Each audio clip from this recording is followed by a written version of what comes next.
The Wars of India, the Battle of Haldighati. All right, let's dive in. Welcome, everyone, to the deep dive. Glad to be here. Today, we're stepping back, quite a way back, actually, into 16th century India. We're looking at the Battle of Haldighati, June 18th, 1576. That's right. And our mission today, using the sources we've looked at, is really to unpack this really famous encounter. It's between Mughal Emperor Akbar's forces and Maharana Pratap of Mewar. Yeah, we want to pull out the core conflict, the key moments, and maybe most importantly, its complicated legacy. And the core conflict, it's pretty stark, isn't it? It really is. You've got Emperor Akbar, who's building this massive Mughal empire, trying to bring essentially all of northern India under his direct control or influence. And many Rajput rulers kind of saw the writing on the wall. They submitted, made alliances. Yeah. They kept some autonomy, but under Mughal suzerainty. Basically acknowledging the emperor as the top dog. Exactly. But not Maharana Pratap. He prized Mewar's independence above everything. He just refused to bow. Which made him this potent symbol, right? Rajput courage, resistance against this seemingly unstoppable force. It all leads to this confrontation at a specific place. Haldighati, a mountain pass. Right, the terrain itself. How much did that bottleneck shape things? Oh, massively. It was central to the whole thing. The Mughals, led by Rajaman Singh, a Rajput general, fighting for Akbar. Importantly. Yeah, that's a key detail. They had this enormous army.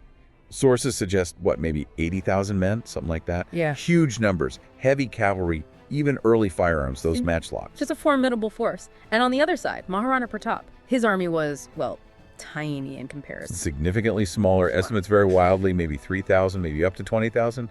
Hard to know for sure. But it wasn't just Rajputs. No, critically, he had Bill tribesmen. Fierce fighters, knew the local hills inside out, and Afghan allies too under Hakim Khan Sur, definitely the underdogs. Hugely. So Pratap's strategy had to be clever. Use the narrow pass, negate the numbers, make it a close quarters fight, rely on speed, mobility, the Bill's knowledge. Whereas the Mughals just wanted to bulldoze through. Pretty much. Use their weight, their firepower, overwhelm Pratap's forces.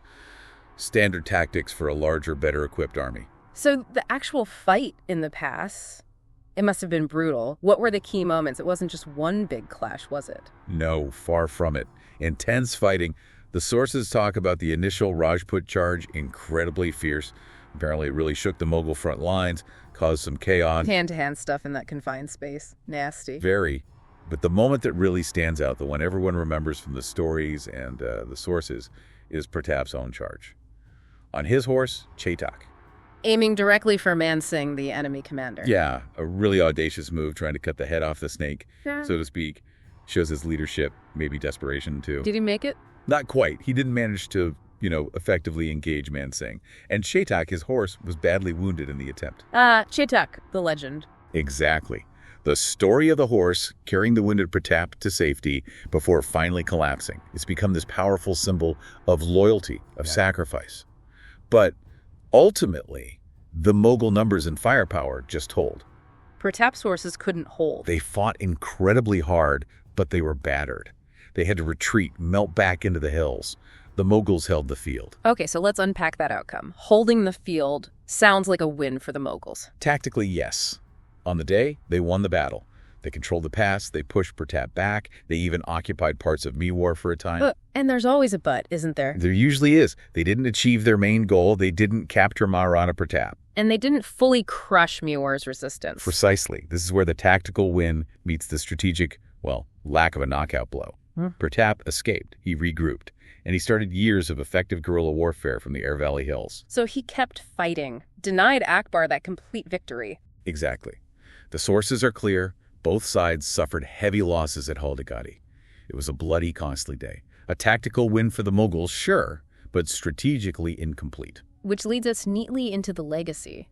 How does this battle, technically a defeat or at least a retreat for Pratap, become such a symbol of defiance? It's all about what happened after. Pratap's refusal to give up, his enduring struggle against overwhelming odds, living rough in the hills, eventually winning back large parts of Mewar. That narrative shifted everything. Completely. Haldighati wasn't the end. It became the iconic moment symbolizing that long resistance against Mughal power, against hegemony. The start of the legend, almost. You could say that, and that's why it resonates so strongly still. In ballads, in folklore, in history books, it's central to Rajput identity, this story of fighting for autonomy against a massive empire. It's still commemorated. So summing up, the sources point to a Mughal victory on the battlefield itself. But Pratap's escape transforms the whole picture. He continues the fight strategically, denies the empire total control, and his actions forge this powerful, lasting symbol of resistance. Absolutely.